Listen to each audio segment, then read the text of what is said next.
The best of these word games in my collection is duplicate ad-lib crossword cubes. You arrange these dice into a crossword and score them. That's the ad-lib crossword cubes part. Then you close the box, shake it, and exchange boxes with your opponent. That's the duplicate part. The lid is tight enough that it prevents the dice from changing their facing. So you each are using the same dice. And what a smart design, both as a game and as a physical object. No one knows who designed this game, and that's not unusual. Board Game Geek lists over 19,000 games with unknown designers. At least 10,000 of those were published in the 20th century, when it wasn't common practice to credit game designers, especially for mass market games. When we do know a designer's name, it's only because the game was successful, leading to the designer being profiled in a newspaper or on TV. These early successes were modest to say the least, but Alan had faith in his imagination and talent. When, in a flash of about 3 seconds, I realized if I changed a rule, I would have a different game, and that game ended up as Boggle.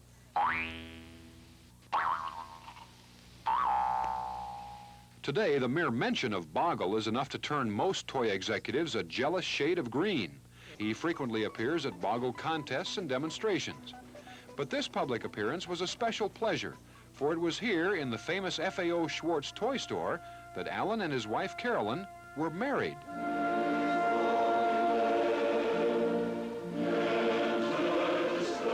Has Boggle, the financial success, made it possible for you not to worry about money, just keep on inventing games? It's very much like being a writer, I think. It's pretty much the same thing. If you have a success, it's very comfortable. If you don't sell any, you don't eat any.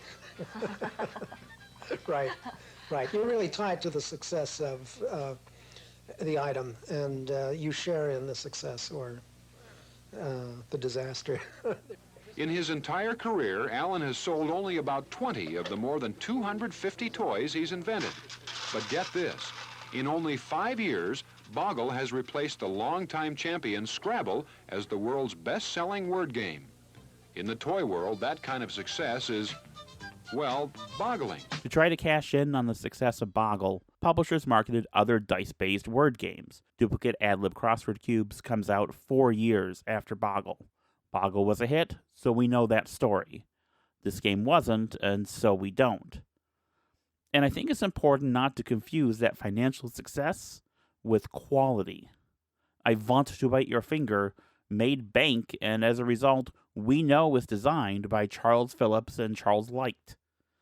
If Dracula's cape opens, you have to put your finger in his mouth and press the lever. If he leaves a mark on your finger, you have to start over again. He didn't bite me! If you can sneak all the way... But it's not a good game. Even so, I'm glad that we know who designed I Want to Bite Your Finger. I think whether these games are good or bad is worth knowing who made it, worth preserving knowledge about the generations of designers that came before us. But the window on doing that is closing rapidly. I think this little box is neat, and I want to know who came up with it. So I spent the last year trying to find out.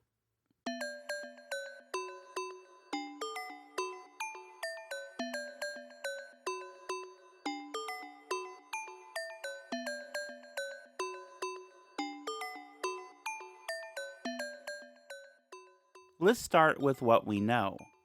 Duplicate ad-lib crossword cubes was published in 1976 by the E.S. Lowe Company. The company is named for its founder, Edwin S. Lowe, a traveling salesman who took existing folk games like Beano and Yacht and marketed them as Bingo and Yahtzee. Lowe had a lot of business ventures, and not all of them turned out great. In 1962, he spent $12 million, about $120 million in today's money, opening a big hotel in Las Vegas without a casino to appeal to people who wanted to go to Las Vegas but didn't like gambling. It closed within a year. In 1973, Lowe sold his toy company to Milton Bradley for $26 million, and 3 years later, we get duplicate ad-lib crossword cubes. And if that name sounds weird, that's because it's a spin-off of ad-lib crossword cubes, Both games use the same dice with the same sets of letters and score values, except Duplicate has 2 sets. Adlib Crossword Cubes is also kind of a weird, clunky name, and there's a reason for that. Back in 1963, Lowe, who, remember, has a habit of finding existing games, changing the name slightly, and saying, hey, here's my new game, released a game called Scribbage. This is the same game as Adlib Crossword Cubes. Now, the publishers of Scrabble looked at this word game where the letters had point values and thought the name sounded pretty familiar, so they sued. And the Trademark Trial and Appeal Board heard the case and then dismissed it. The marks Scrabble and Scribbage do not look alike, they do not sound alike, and neither has any suggestive meaning, unless it can be said that the latter would be likely to suggest the card game Cribbage. In view thereof, it is concluded that the contemporaneous use of these marks is not reasonably calculated to cause confusion, or mistake, or to deceive. So the court rules against Scrabble, and the Scrabble people are like, yeah, but no, people are going to think that Scribbage is like a spin-off of our game. So they appeal the decision, and in 1968 there's another hearing where they present their argument. Scrabble and Scribbage obviously have certain dissimilarities, but when viewed in the marketplace, their similarities are entitled to greater weight than accorded them by the board, and that doubt should be resolved in favor of the first user. That is, Scrabble has been here since 1948, so we have first dibs. And they cite a case from 1959, United States Time Corporation v. Jacob Tenenbaum. So this guy, Jacob Tenenbaum, was selling his own wristwatches, Telix watches, and the Time Corporation, that's the people who make Timex, were like, the Telix sounds a lot like Timex. And in that case, Tenenbaum argued, like, no, not really. Telix doesn't look like Timex, except that each begins with T and ends with X.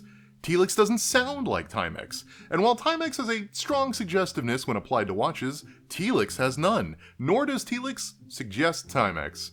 And the court said, come on, man. We appreciate those differences, but are not convinced that they are of such sharp nature as to avoid a likelihood of confusion. True, the words do not look alike except that, as observed below, they begin and end with the same letters, T and X. When, as here, 2 marks contain only 5 letters, it seems to us that such an arrangement is just as likely to result in a similarity as in a pronounced dissimilarity. And the same judge who ruled against Tenenbaum is the one overseeing the appeal of the Scribbage decision, and he says, yeah, that judge was right. He was really smart. Let's go with what he said. The instant marks are both applied to word games sold at relatively inexpensive prices through the same channels of trade to common purchasers. It seems to us that the similarities between Scrabble and Scribbage are such as to be likely to cause confusion or mistake or to deceive. So now Lowe needs to change the name and chooses Adlib Crossword Cubes to tie in with his brand new tile-based word game, Adlib. And I think, objectively, that's very funny. So that's all the context we have for duplicate Adlib Crossword Cubes. How do we go about finding out more? Well, ideally, somewhere in a filing cabinet, there's some paperwork or a contract, but that's pretty unlikely. This is a 50-year-old game. The E.S. Lowe Company was owned by Milton Bradley, which was itself bought by Hasbro in 1984. They probably don't have the paperwork. And even if they did, they're probably not going to let me look at it. I did try to contact Hasbro and did not get a response, which is not really a surprise. If you contact a company that's worth $8 billion and say, I want to know more about the people that made the thing that you own, they're going to blow you off.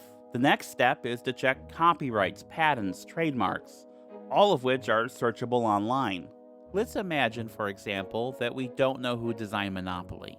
I can search the virtual card catalog on copyright.gov, and here's Charles Darrow's 1933 copyright filing. Notice that there's a field for copyright owner and a field for author. It's the same name in both in this case, but if, say, the publisher had filed the copyright in their name, there's still a chance the designer would be listed separately as the author. I can use the patent public search and pull his 1935 patent, which identifies him as the inventor and as the assigner to Parker Brothers. Both of these methods are more likely to find the name of an actual human being. There's also the trademark search, which is less likely to do that. And yeah, that's the case here. It doesn't appear that he filed it himself. The earliest I can find is this 1935 filing by Parker Brothers. Now, you and I both know the story of Monopoly, and its authorship is more complicated than that. There's a whole nother video where I talk about that. I'm just using this as an example of how you would use these three resources to try to find a name. So I searched these three places for duplicate ad-lib crossword cubes. Here's the copyright filing, February 16th, 1976. It's copyright the Milton Bradley Company, and there's no author listed. I don't find a patent at all, and not every game gets patented. These days it's actually very unlikely to happen. So those are the two places where I would expect to see a name. I'm less likely to find it for the trademark, but I check anyway, and here's the trademark, filed June 28th, 1976, registered the following April, and yeah, it's just Milton Bradley. So that's 3 swings, 3 misses. Now last year, I talked with Henry Lowood at Stanford about board game preservation, and I mentioned this little project of mine, and he said, hey, it wouldn't hurt to try ProQuest and the Entertainment Industry Magazine Archive. They have a lot of newspapers, a lot of magazines, it searches the text for you. So if there's one of those human interest stories that you get in newspapers, the kind of print equivalent of that Boggle TV spot, I might be able to find it here. And this could be a pretty useful resource, depending on where you live. Access is tied to your library card. I live in Michigan, so initially I was only able to see this page from the Lansing State Journal, advertising the Michigan School Service Warehouse sale in 1982. Some of the results were in New York, and I asked around, anyone have a New York Public Library card? And my friend Tiffany Lay was able to grab it for me. And surprise, surprise, it's just more advertisements. Now, during this, I'm also searching for scribbage, and I come across an ad for twin scribbage. What is that? Well, it's a 1963 release. It's scribbage, but with 2 identical sets of dice. And I'm thinking, oh, what if this is the same game? Scribbage becomes ad-lib crossword cubes. What if twin scribbage became duplicate ad-lib crossword cubes? But no, I tracked down a copy of twin scribbage, and it has completely different rules. 8 completely different sets of rules, in fact. So it's another dead end. I knew going in that I probably wasn't going to find anything. I was just going to be banging my head against the wall over and over again, one dead end after another. And turns out that was right. Chances of being successful are so slight that you're daily faced with a series of rejections, and then you go back to the drawing board, and you work and you work and you work, and you go back and get rejected, and you go back to the drawing board, and you work and you work and you work. All 3 of the scribbage games are crossword dice games. You have dice with letters on them, you roll them, you arrange them to tiny crosswords, and you score points in some way. Scribbage basically scores much like Scrabble does, with point values assigned per letter, but there are other ways to do it. For example, here's a 1978 printing of Spill and Spell, a game that originally came out in 1955. Like these other games, we don't know who designed this. You score by squaring the number of letters in each word. 4-letter word is 16, 5 is 25, 6 is 36. Any dice you don't use, you square that and subtract it from your score. It's a neat little game. I like it. Crossword dice games are a subgenre of letter dice games.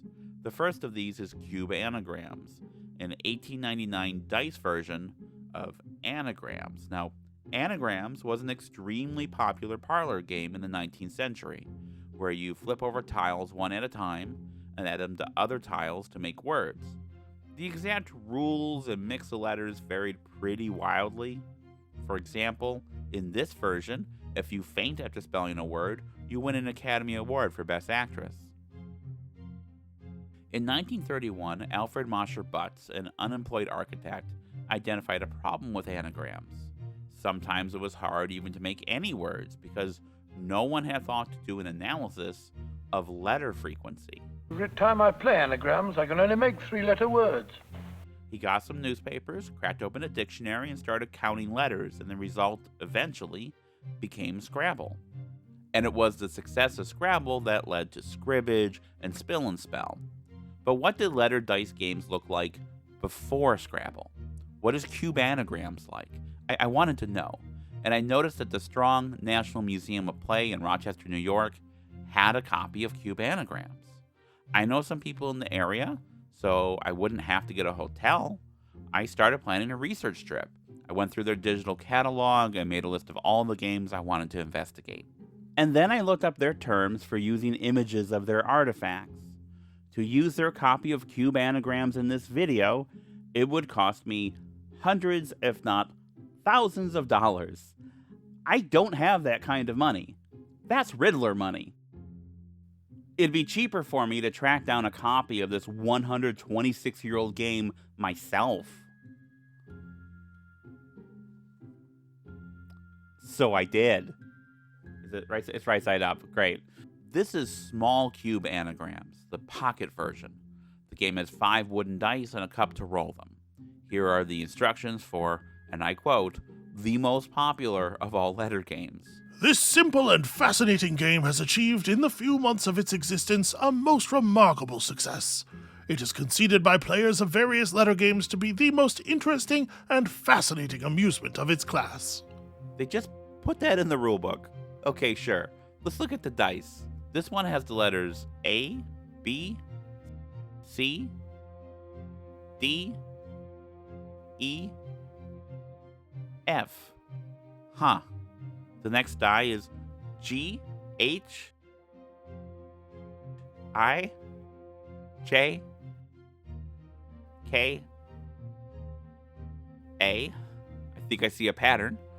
They just did the alphabet, added some common vowels, and called it a day. The Q and the U are on the same die, so if you roll a Q, you can't spell any words with it. I spent $50 plus shipping on this. Patreon.com/AlanBellHolland. Speaking of which, one of my Patreon producers, Beth and I, recently published a statistical analysis. There's a 12% chance a given roll will result in 0 words. Bethan also investigates some alternative letter distributions that might have made this thing, playable. If you like charts and footnotes and math, give it a look. So that's Cube Anagrams, published by Parker Brothers.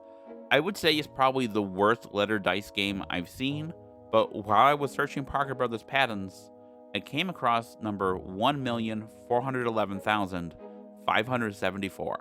Be it known that I, James Ernest Mann, a citizen of the United States, have invented an improvement in games, of which the following description in connection with the accompanying drawings is a specification. In accordance with the broad principle of my invention, I provide blocks, which are desirably, but not necessarily, cubical. And desirably, upon each of the faces of each block I place a letter, which desirably together form a word, and in the present instance, they spell the word movies. So there are 6 identical dice with the letters M-O-V-I-E-S, and you roll them to try to spell the word movies. And the further you get along in the word, the more you move along the track. The letter M must always appear to make any count, it being the first letter of the word movies. If the letter O also appears, the player moves 2 spaces. If V appears, 3 spaces, and so on. In order to move 6 spaces, it is necessary for all 6 letters to appear at one throw. And he sold this to Parker Brothers, a company which, again, thought it was a good idea to put a Q and a U on the same die. But as near as I can tell, this has never actually been published. Between Cube Anagrams in 1899 and Scribbage in 1963, there are a number of other letter dice games. One example is Alpha Cubes, and we're not quite sure when this was published. It's sometime between 1920 and 1936. The letters are distributed in a way that makes them easier to use, so that's good. And hey, they've assigned point values for different letters of the alphabet. But the point values are a little weird. Like, E and A are worth 6 points, while a rare, hard-to-use letter like X is worth 1. If you spell joke in Scrabble, you're looking at 15 points. If you spell cat, that's 3 points. But in Alpha Cubes, joke is 12 and cat is 18. So, they're trying something, but I'm not sure they thought this through. it does really feel like Alfred Butts was the first to do any analysis of letter frequency, and games like Scribbage and Spill and Spell built on that idea. While I was sourcing cube anagrams, I noticed the 1955 edition of Spill and Spell, and I went ahead and grabbed it. This was put out by the game's original publisher, Phillips, before they sold the rights to Parker Brothers in 1963. And there are two important differences. One, the letter mix is slightly different. At some point, Parker Brothers changed one of the M's into a W. I don't think this was on purpose, but I do think it's incredibly charming. For the other difference, you need to compare the rulebooks. In the 1955 rulebook, there's a line at the bottom. Copyright, Gene M. Smith. That's a name.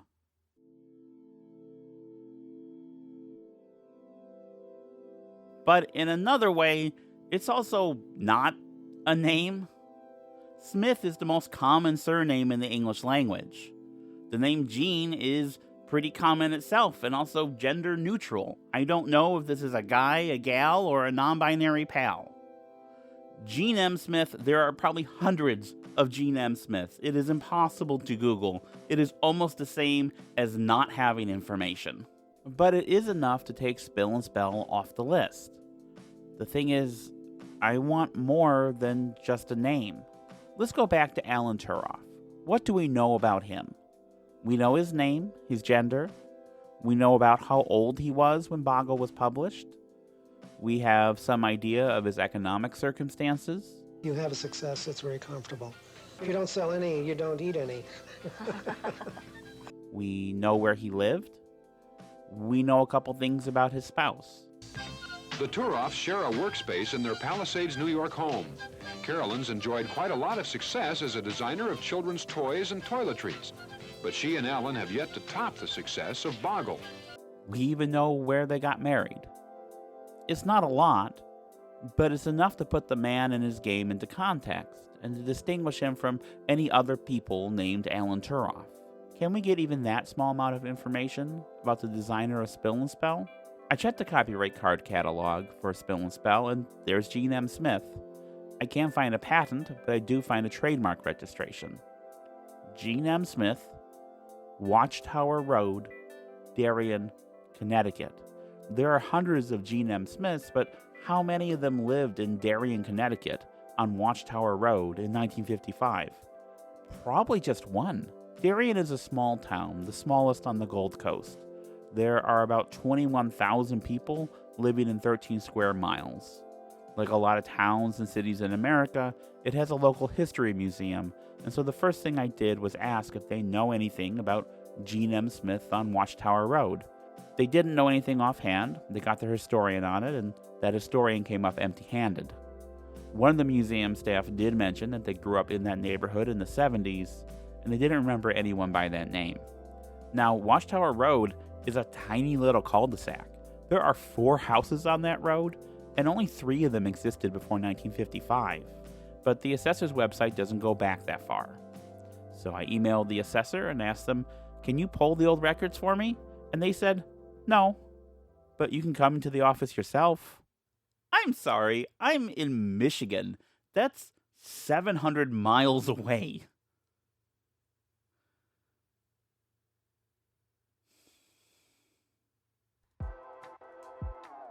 I stayed overnight with some friends in New York, so I wouldn't be doing it all in one go.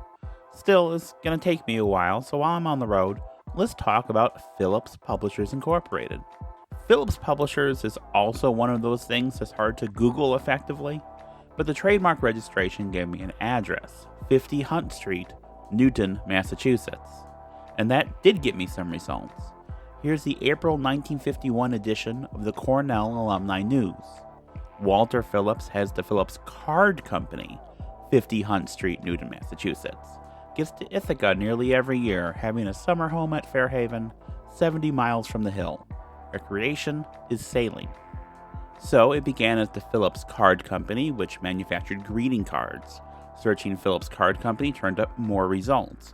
Here's a job wanted ad from the Newton Graphic in 1941. Young married women desiring part-time work in the vicinity of Newton Corner. Applications now being accepted. Office and factory positions. Call for interview Phillips Card Company, 50 Hunt Street, Newton, Massachusetts.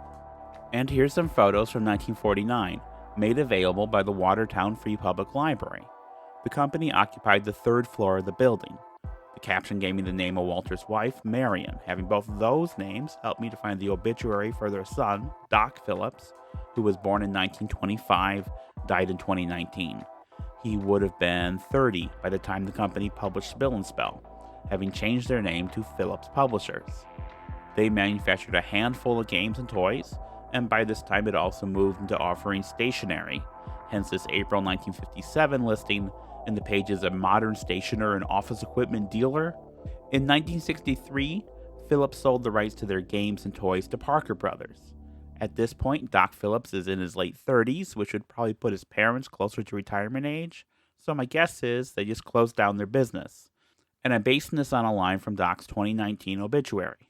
During his working career, Doc initially joined his father in their family business and later established Phillips Properties Incorporated in 1960, a real estate company still operated by his son. And I looked up Phillips Properties. It still exists, and it's located at 50 Hunt Street. The same building has housed a business belonging to that family for nearly 100 years. Okay, I got up at 4 o'clock this morning to make the drive here. It is almost 1 o'clock, and I am like 7 miles away, and I am stuck in traffic. Of course I am. My plan was to do the thing and then drive back to New York same day. That feels ambitious. That feels real ambitious. Almost there, though. Just it's going very, very slowly. I found the house immediately. Gene had it built in 1952, was the sole owner, sold it in May of 1958. So I've been out of the car for all of 5 minutes. I did not want to just turn around and head back to New York. The Darien Library was 3 minutes away, so I went there to check out their microfiche.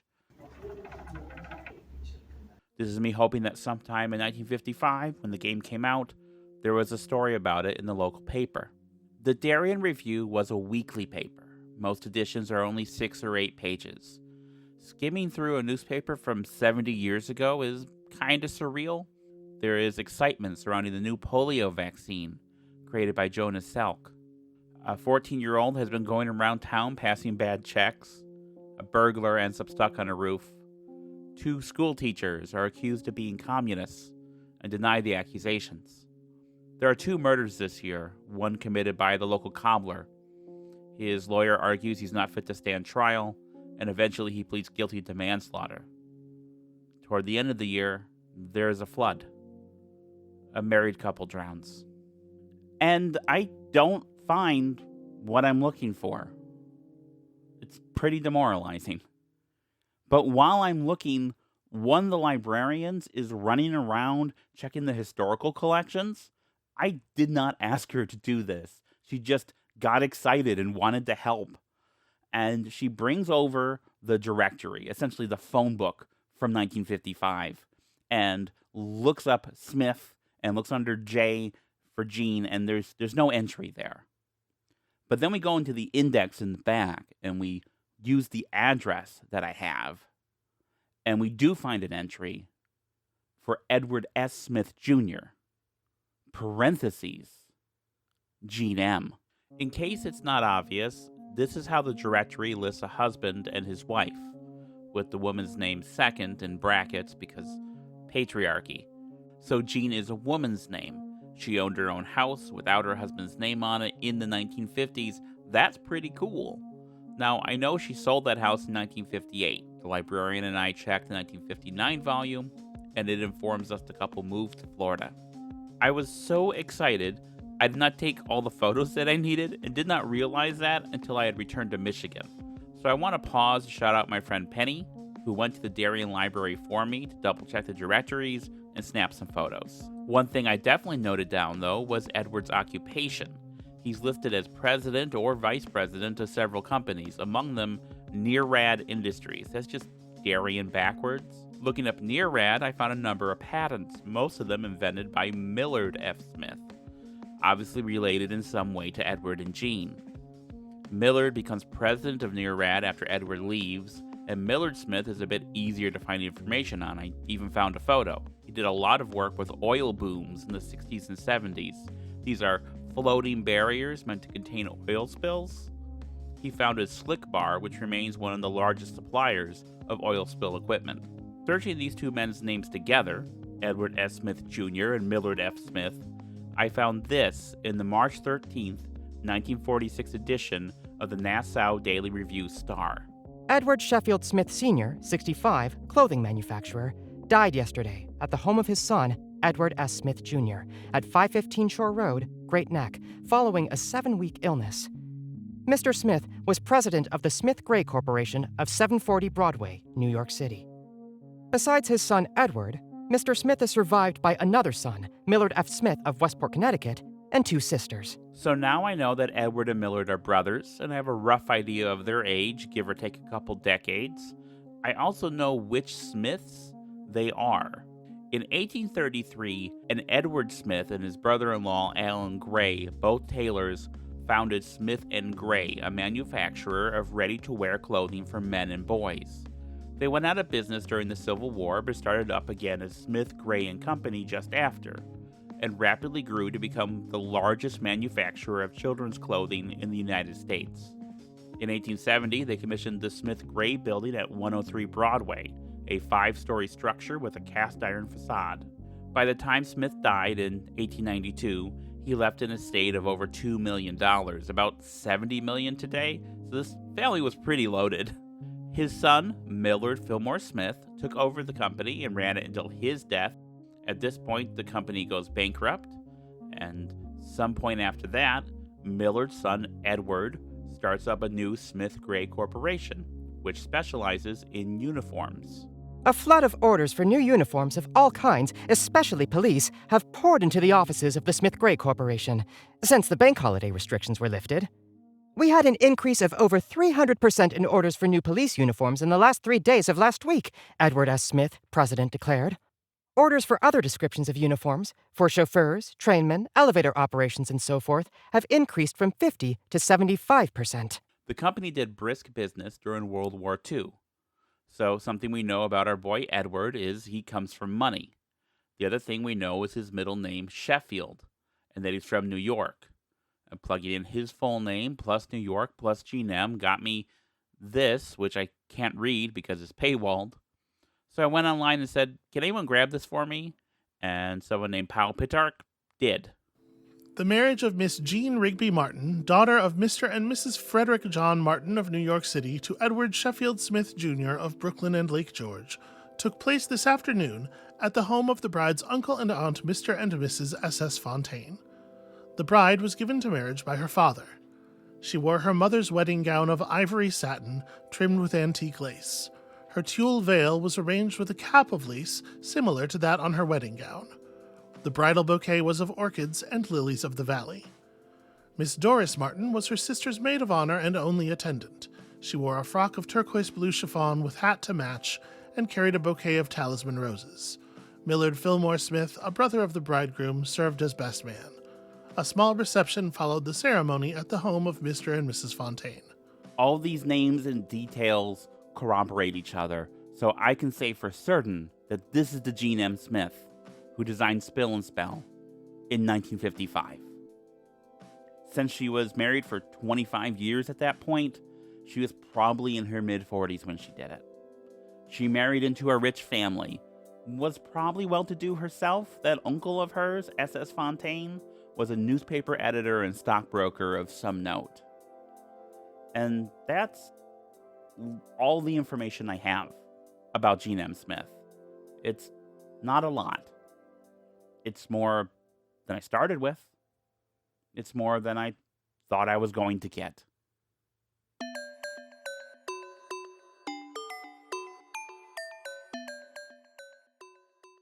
Last year, I was talking to another game designer, and I told him about this project, trying to find out who the designer was of duplicate ad-lib crossword cubes. And he looked at me, and he said, "Why?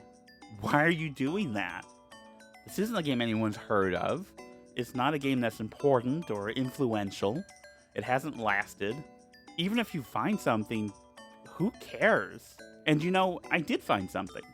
Not what I was looking for, but something. And that was kind of exhilarating. Tracking down these leads, being able to prove something. There was a sense of accomplishment, of triumph. But that's proven fleeting. Is that just because I didn't find more information? Because it's incomplete? Is that what this melancholy is? If I keep doing this, am I going to have to deal with that feeling every time? Or is the feeling more about that question? Why am I doing it? Who cares? Is it just me? I don't think so. I hope not. Part of me doing this video is to show that it's possible. I documented my process because this kind of research is something that anyone can do. Yeah, I had to drive to Connecticut and back, and that was vital towards figuring this out.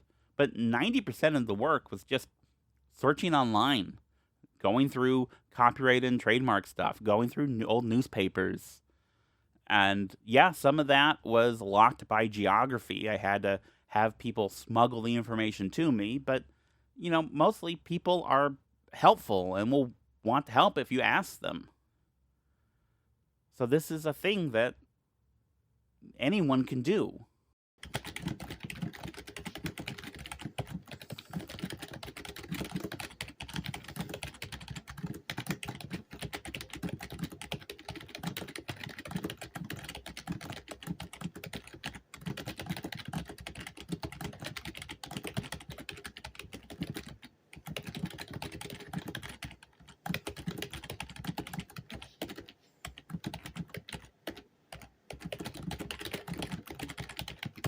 As I'm putting together my shot list for this video, I realize I never actually checked the copyright for the original scribbage.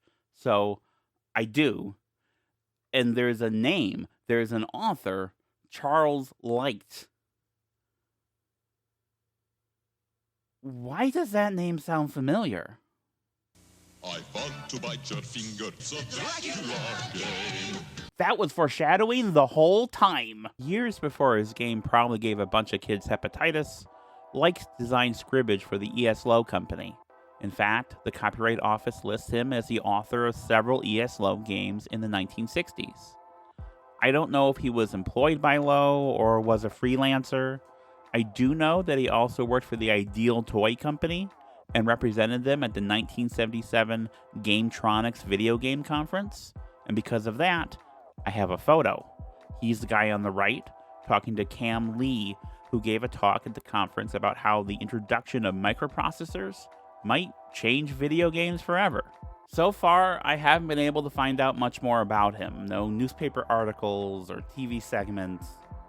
But maybe you can.